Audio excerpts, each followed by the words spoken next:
My dad and I made our way through the neighborhood park towards the coffee shop.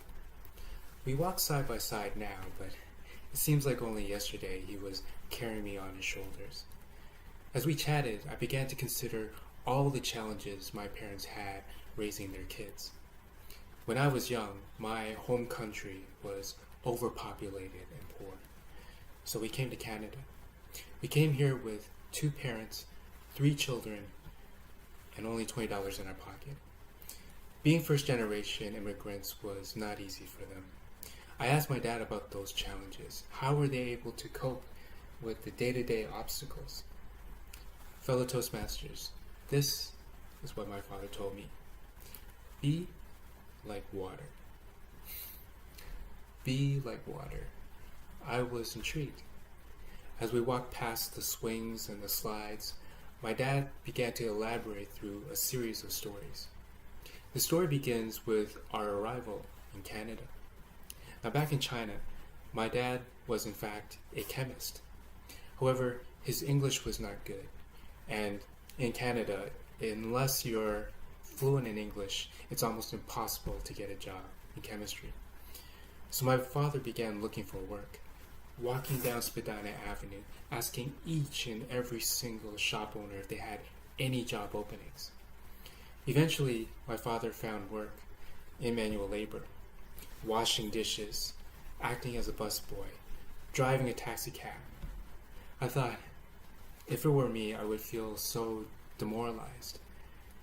Didn't it make you feel upset, knowing that you were putting down all your training, your education, your work experience, and starting all over?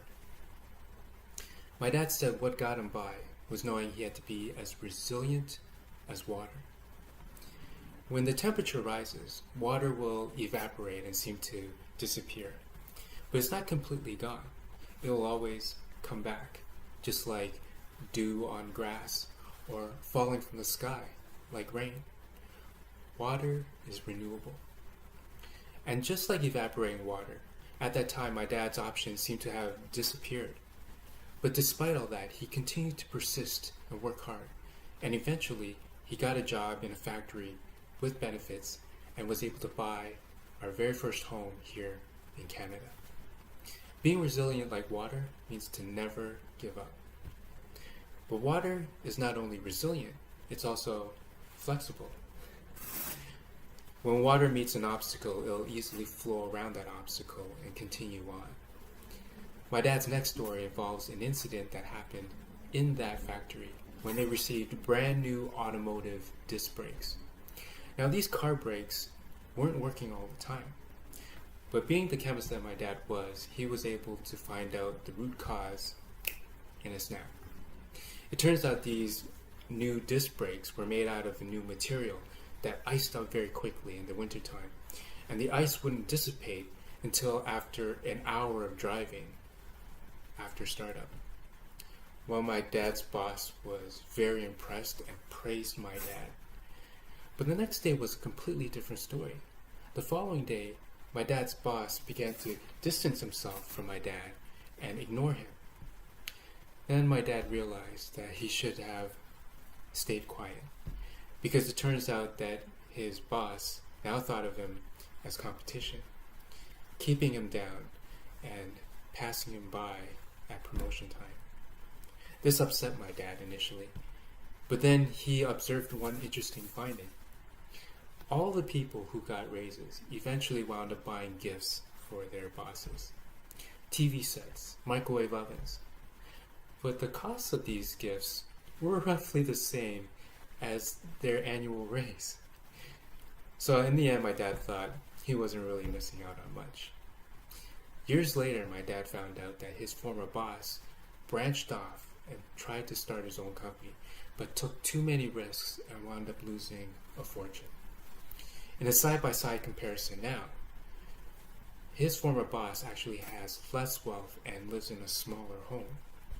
So it goes to show, for those who want to be like a stone, standing like an obstacle in front of others, more often than not, they will wind up being stuck in the ground.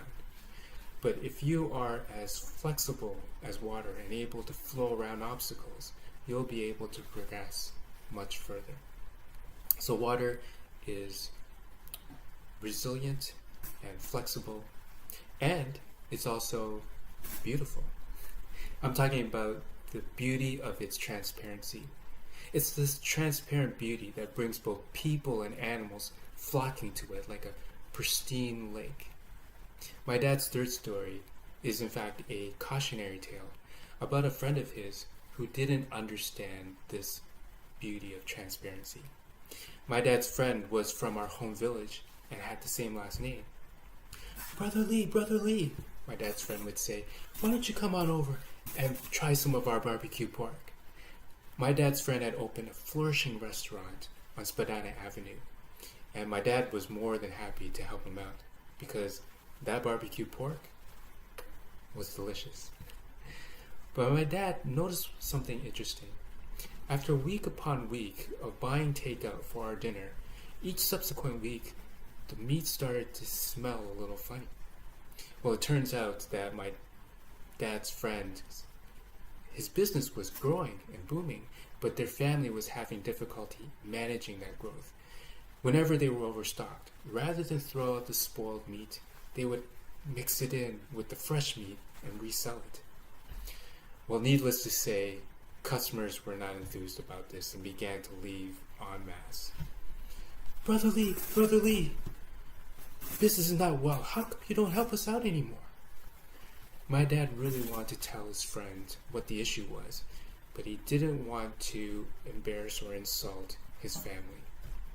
It goes to show that something so daunting as coming to a brand new country comes with it a whole myriad of challenges and a whole myriad of decisions to make. But it's absolutely paramount to be as transparent as water. When you're honest and have integrity, fortunes will come to you. So these are the lessons that my father has learned while living in Canada. Be like water. Be resilient, be flexible, and be transparent. And it's with these lessons that my father was able to reach the milestone of living in Canada for over 40 years, and also achieved a great story to tell from father to son, and also a great story that I share from me to all of you fellow Toastmasters. Be like water.